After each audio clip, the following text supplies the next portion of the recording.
사실은 제가 초등학교 저학년 때는 뭔가 특정 과목을 좋아하거나 그런 건 없었는데요. 이제 수학이랑 과학을 좋아하게 되고 국어랑 영어도 열심히 하게 되는 부분에 있어서는 이 부모님의 노력이 있었고요. 엄마가 교육을 담당하시면서 학원을 선택하는 기준이 있으셨는데요. 저희 엄마는 유명하다고 해서 무조건 그 학원을 보내거나 그러지 않았습니다. 선생님을 선택할 때 1순위가 이었다고 하더라고요.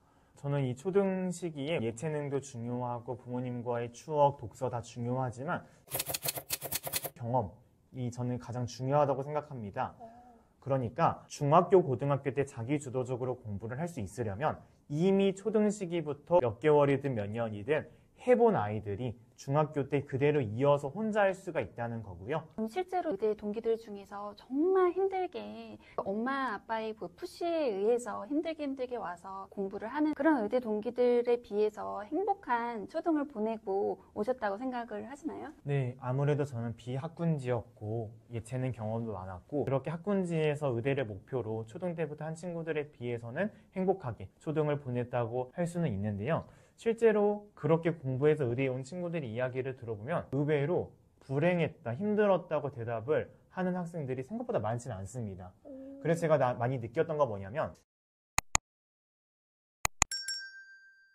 우리 교육 나침반의 귀한 인사이트를 전달해 주실 작가님 모셨는데요. 안녕하세요. 저는 임민찬 작가라고 하고요.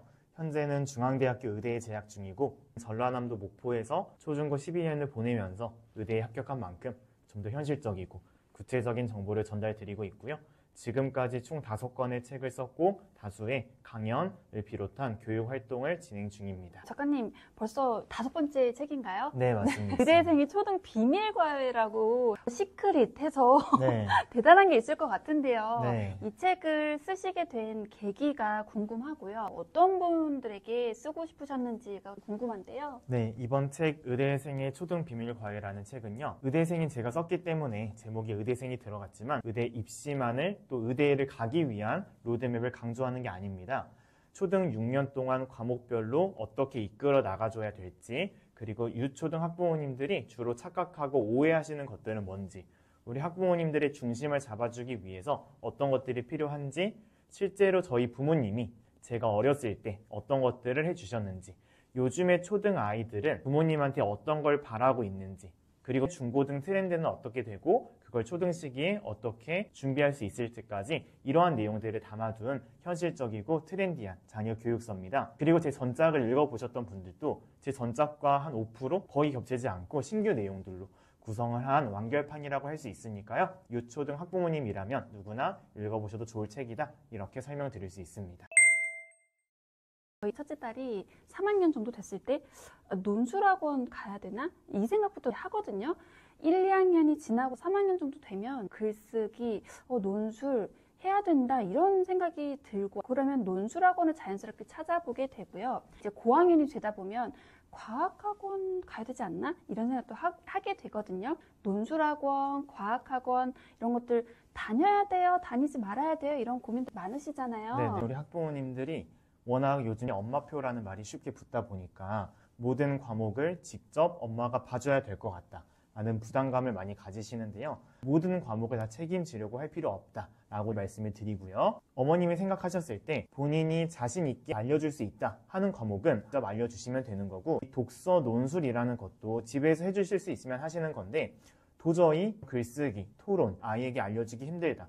우리 아이의 과학 교육을 해주기가 어렵다. 이런 케이스라면 부담 없이 사교육을 오히려 활용을 하는 게 좀 더 현명한 방법일 수 있겠다. 그래서 제가 이런 과학이든 논술이든 이런 것들을 보내라 보내지 마라로 한마디로 결정을 해드리는 게 아니라 우리 학부모님이 느끼셨을 때 직접 해주실 수 있을 것 같다 라고 생각이 들면 직접 해주시는 거고 그게 아니라면 오히려 사교육을 보내서 아이의 교육을 시키는 게 좀 더 다툼을 줄일 수 있는 방법이 되겠다. 사교육을 보냈다고 해서 끝나는 게 아니라 우리 아이가 숙제를 정말 잘하고 있는 게 맞는지 숙제 검사도 꼭 해주시고요. 아이의 플랜 관리도 해주시고요. 학원 선생님이랑 상담도 해주시고 독서 논술 학원을 보냈다고 해서 끝이 아니라 집에서도 꾸준히 독서 교육을 시켜주시고 그런 것들이 중요하겠다. 뒤에 그런 숙제나 봐주는 것 정도는 해주지만 내가 다 봐줄 수 없을 때는 그 외주라고 하죠. 네. 네, 학원의 도움을 받는 것도 부담 없이 해주시는 것도 괜찮다는 그런 말씀이시네요. 네네. 실제로 저희 엄마 같은 경우도 문과적인 성향이셨기 때문에 수학이나 과학은 저도 학원을 어렸을 때부터 다니고 인터넷 강의를 들었거든요. 영어도 학원을 다니고. 그런데 엄마가 독서를 좋아하셨기 때문에 독서 교육만큼은 사교육에 의존하지 않고 집에서 열심히 시켜주셨던 만큼 그러한 분담을 하는 것도 때로는 현명한 선택일 수 있다.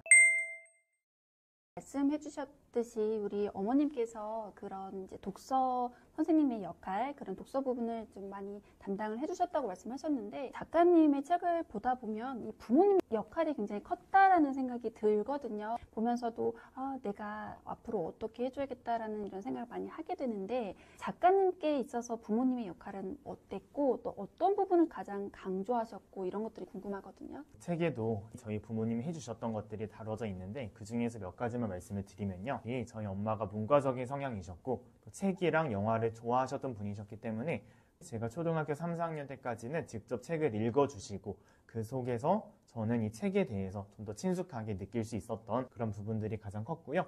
특히 잠자리 독서를 할 때 또 제가 스스로 읽을 수 있는 책보다 한두 단계 더 높은 책을 읽어주셨기 때문에 저희 독서 수준도 빠르게 올라갈 수도 있었고요.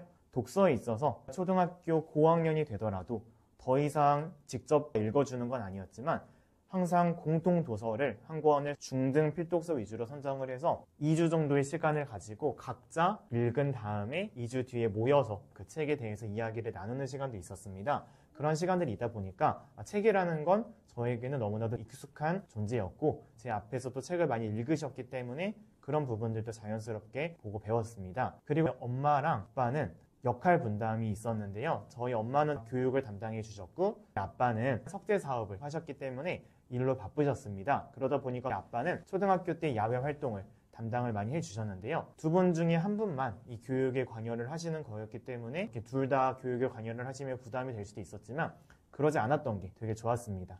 하지만 하나 아쉬웠던 부분은 중학생이 되니까 아빠가 야외 활동을 맡아 오셨다 보니까 그런 활동을 할 시간이 없고 공부가 메인이 되다 보니까 아빠가 이 집에서 참여할 수 있는 부분이 줄어들더라고요. 부부 사이에서 이야기를 나눌 부분도 있을 텐데 초등학교 때부터 그런 시간이 없었기 때문에 그런 부분에서 마찰이 있긴 하더라고요. 우리 아이가 유초등 시기부터 분기별로 한 번이라도 부부 사이에서 어떤 교육을 시키고 있고 어떤 걸 힘들어하고 어떤 학원을 다니고 있고 이렇게 이야기하는 게 당연하다는 인식을 배우자 분께도 만들어주면 좋겠다 이런 생각이 들었습니다. 저희 엄마 아빠는 특히 공부에 있어서는 매를 들거나 그런 적은 없으셨습니다. 그런데 예절만큼은요 어른들한테 인사를 안 했다거나 말을 함부로 했다거나 그런 모습들이 있으면 매를 들 정도로 엄격하게 해주셨고 특히 밥상머리 교육이라고 하죠.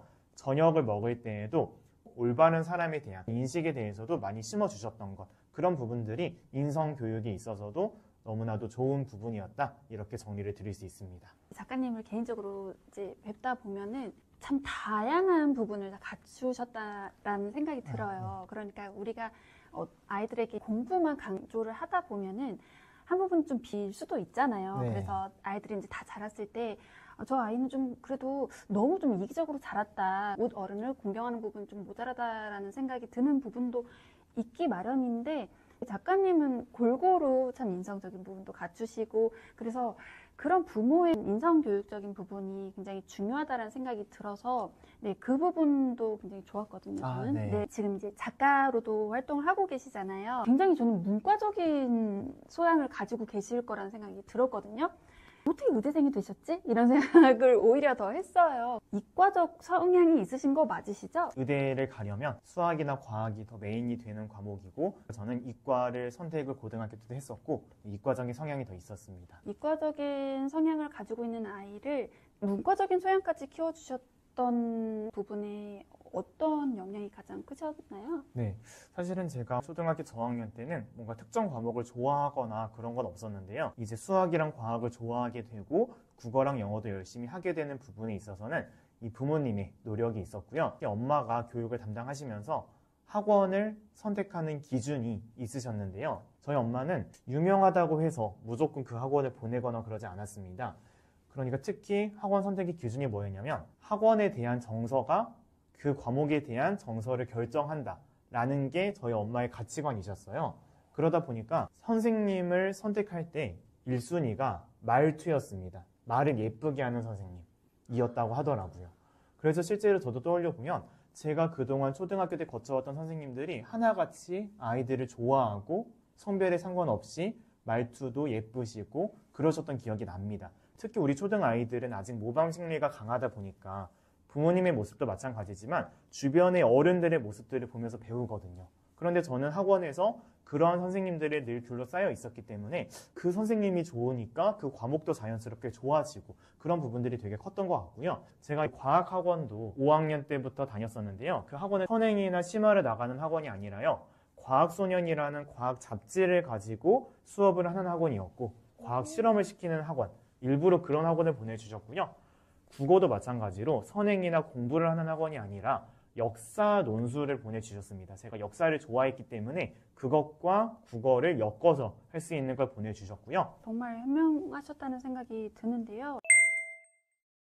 작가님은 영유 출신이신가요? 아니요, 저는 영어 유치원 출신은 아니고요. 네. 그 당시에도 영어 유치원이라는 개념이 있었지만 일반적인 유치원에서 배울 수 있는 이 누리 과정이 빠져 있기 때문에 일반적인 유치원을 다니면서 한창 5세, 6세, 7세는 한글을 많이 쓰고 발달을 해야 되는 시기이기 때문에 결국에는 우리가 영어 실력이 한국어 실력을 뛰어넘긴 어렵기 때문에 영어 유치원을 따로 보내거나 그러진 않았고요. 대신에 이 영어는 언어이기 때문에 국어랑 똑같이 공부하는 게 맞다라고 생각을 하셨고 우리가 국어를 처음부터 문법이나 독해를 가르치는 게 아니라 가장 처음으로 엄마 아빠가 말하는 걸 듣고 엄마, 아빠 말을 해보고 책을 읽고 그 다음에 7살, 8살 될 때 쓰기가 되는 것처럼 영어도 그 순서가 맞다라는 생각을 바탕으로 제가 어렸을 때부터 영어 회화 그리고 영어 원서, 화상 영어 이렇게 영유가 아닌 다른 수단들을 많이 만들어 주셨습니다. 도움이 되셨다는 생각이 드시나요? 네, 영어가 결국 언어이기 때문에 감각을 무시할 수 없는 부분이고요.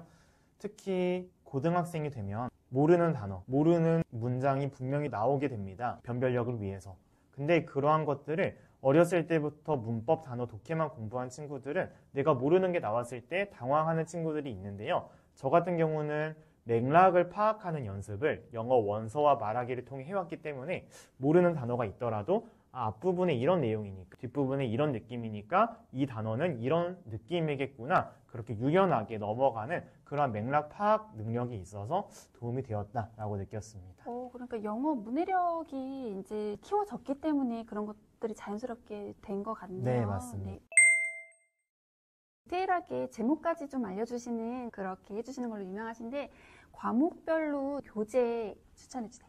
우리 학부모님들이 초등식이 어떤 걸 해야 되는지는 알더라도 워낙 문제집 종류가 많다 보니까 대체 어떤 교재로 활용하는 게 좋을까에 대한 걱정이 되게 많으시거든요.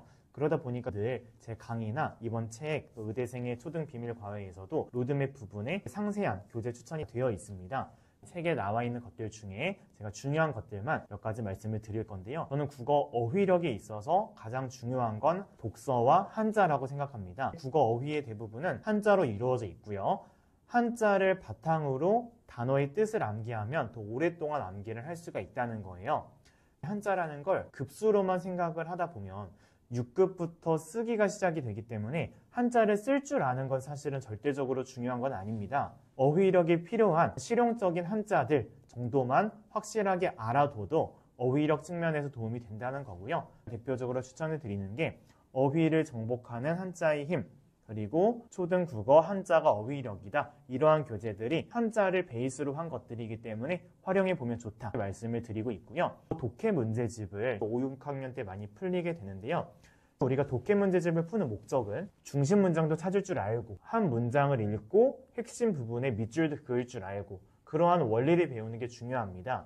그러다 보니까 독해 문제집을 두 종류로 나누는데요. 첫 번째는 우리 아이가 아직 한 문단을 읽었을 때 요약하는 연습도 안 되어 있다. 한마디로 요약하는 게 힘든 아이들은요.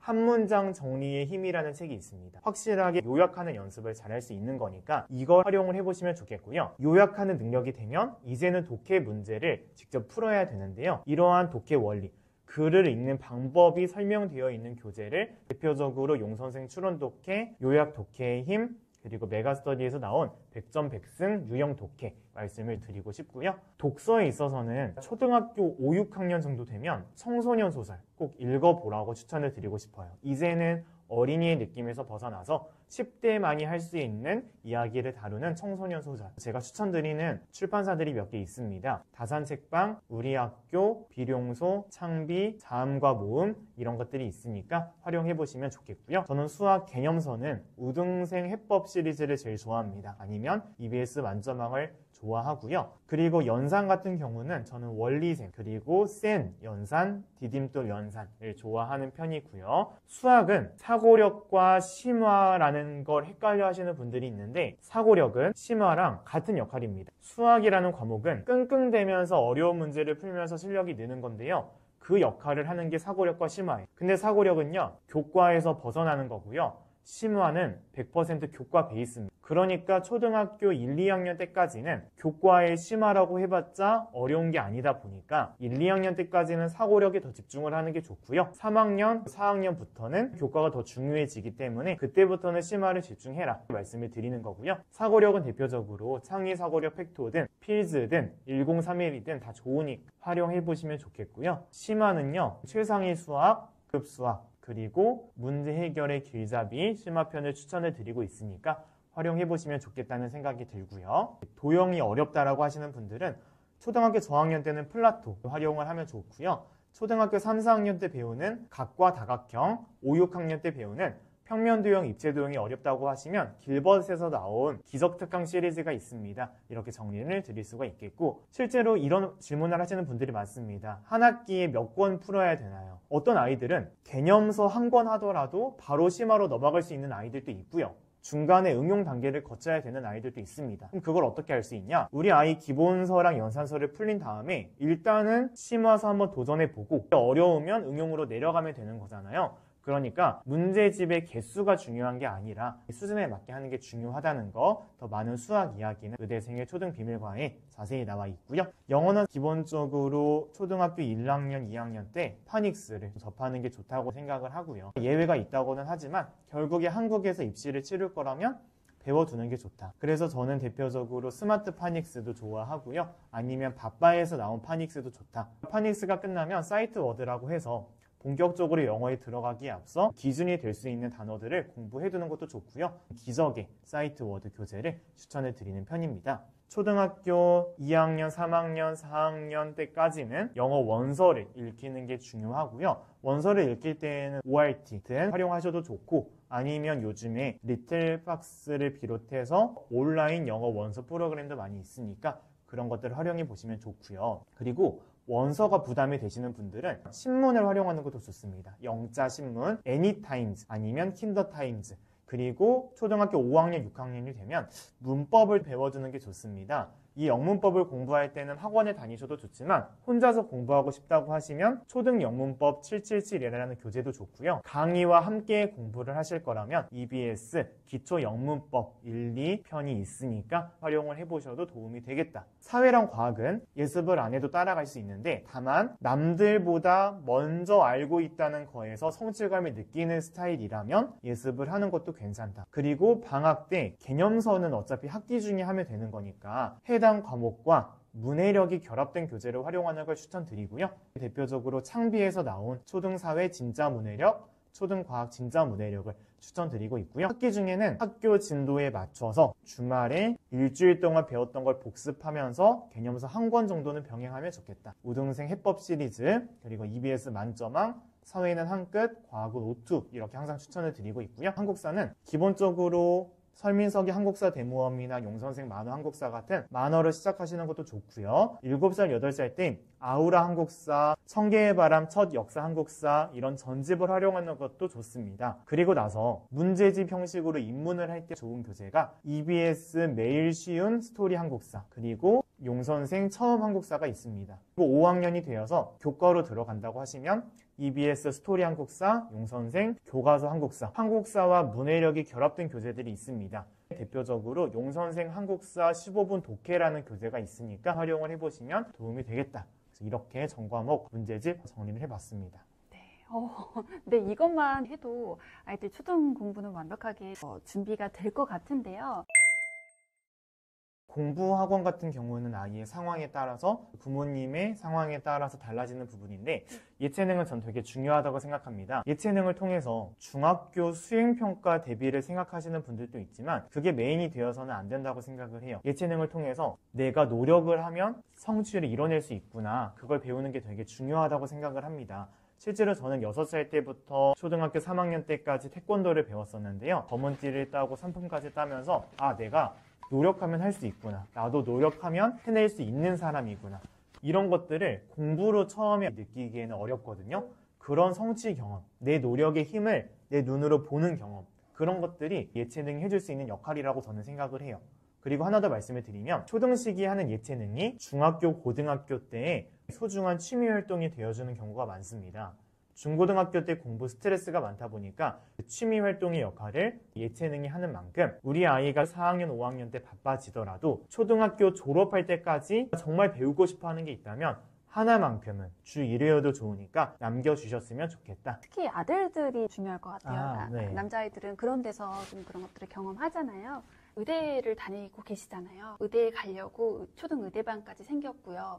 그럼 실제로 의대 동기들 중에서 정말 힘들게 엄마 아빠의 그 푸시에 의해서 힘들게 와서 공부를 하는 친구들 분명히 있을 거고요. 그런 의대 동기들에 비해서 행복한 초등을 보내고 오셨다고 생각을 하시나요? 네, 아무래도 저는 비학군지였고 예체능 경험도 많았고 부모님이랑 또 소중한 추억들도 많았고 학원에서 선행이나 심어나 이런 것들을 많이 하는 스타일이 아니었기 때문에 그렇게 학군지에서 의대를 목표로 초등 때부터 한 친구들에 비해서는 행복하게 초등을 보냈다고 할 수는 있는데요. 실제로 그렇게 공부해서 의대에 온 친구들의 이야기를 들어보면 초등, 중등, 고등 시절이 어땠냐고 물어보면 의외로 불행했다, 힘들었다고 대답을 하는 학생들이 생각보다 많지는 않습니다. 그래서 제가 많이 느꼈던 거 뭐냐면 나중에 결국 시간이 지나면 지날수록 이 감정은 사라지고 결과가 남게 되는 것 같아요. 결국에 그 친구들이 초등, 중등, 고등 시기를 돌아보면서 생각보다 힘들지 않았다고 얘기를 할 수 있는 건 의대라는 성과를 이뤄냈기 때문이거든요. 그렇기 때문에 그 친구들은 그렇게 얘기를 하는 거지만 분명히 그 과정에서 좌절했던 친구들이 훨씬 더 많을 겁니다. 의대라는 성과를 이뤄내지 못한 친구들. 초등 때 우리 아이들에게 그런 행복한 경험들을 많이 만들어주는 게 중요하다고 생각을 한 이유는 초등학교 때 행복하고 또 부모님이랑 대화도 많고 그랬던 학생들은 나중에 고등학교 입시 결과와 상관없이 행복했다고 느끼는 것 같아요. 그러니까 행복할 확률이 더 높아지는데 어렸을 때부터 무조건 의대만을 목표로 행복한 경험 없이 지냈던 친구들은 그만큼 결과가 나오지 않았을 때 우리 아이가 이 초등 시기에 대해서 행복하지 않았다고 말을 할 확률이 높아지기 때문에 그런 것들을 생각한다면 결과와 상관없이 우리 아이가 이 초등 시기를 행복했다라고 느낄 수 있는 경험을 만들어주는 게 중요하겠다 이런 생각이 좀 들었습니다. 의대에 가지 못한 아이들이 훨씬 더 많을 텐데요. 그렇죠? 맞습니다. 네, 그 말씀을 듣고 나니까 뭐가 중요한지를 확 한 번에 와닿게 됐는데요. 그럼 작가님 이런 질문 마지막으로 드려보고 싶어요. 반드시 이 경험만큼은 꼭 하게 해주세요. 초등 졸업 전에 이 경험만큼은 꼭 하게 해주세요라고 하시는 한 가지가 있다면 말씀해 주실 것 있을까요? 네, 저는 이 초등 시기에 예체능도 중요하고 부모님과의 추억, 독서 다 중요하지만 공부 습관을 실천해본 경험이 저는 가장 중요하다고 생각합니다. 우리 학부모님들은 우리 아이가 중고등 시기에 자기 주도적으로 공부하는 아이가 되길 원하는데요. 초등 시기 때 습관을 한 번도 실천해 보지 않은 아이가 중학생이 됐다는 이유만으로 부모님이 아이한테 하라고 시키면 이미 사춘기도 오고 중학생만 되더라도 습관을 만들 시간이 없어요. 그러니까 중학교, 고등학교 때 자기 주도적으로 공부를 할 수 있으려면 이미 초등 시기부터 공부 습관을 몇 개월이든 몇 년이든 해본 아이들이 중학교 때 그대로 이어서 혼자 할 수가 있다는 거고요. 그만큼 초등 시기는 아이한테 말로만 시키지 마시고 플래너든 복습이든 제가 이전에 2번이나 출연을 하면서 말씀을 드렸던 습관들, 제 책에서 말씀드리는 습관들 뭐든 좋으니까 하나씩 함께 만들어 주시고 함께 연습을 시켜 주신다면 초등학교 때는 부모님이랑 함께 했다면 중학교 때는 이제 아이한테 넘겨줄 수 있도록 그런 것들이 가장 중요하다라고 제가 말씀을 좀 드립니다. 그 공부 습관을 한번 내가 경험해본 그것이 반드시 초등 졸업 전에는 한번 있어야 된다는 말씀이신 거죠? 맞습니다. 오늘 말씀의 가장 중요한 핵심이었던 것 같습니다. 그래서 제가 오늘 말씀드린 것들은 의대 입시 이야기나 로드맵 이야기가 아니라 좀 더 현실적으로 유초등 학부모님들이 활용해 보실 수 있는 정보들을 말씀을 드렸으니까 해보시면 좋을 것 같고요. 그리고 제 책 의대생의 초등 비밀과에도 현실적인 다양한 노하우들이 들어가 있으니까 꼭 읽어보시면 좋겠습니다. 네, 오늘 함께 해주셔서 감사합니다, 작가님. 네, 감사합니다.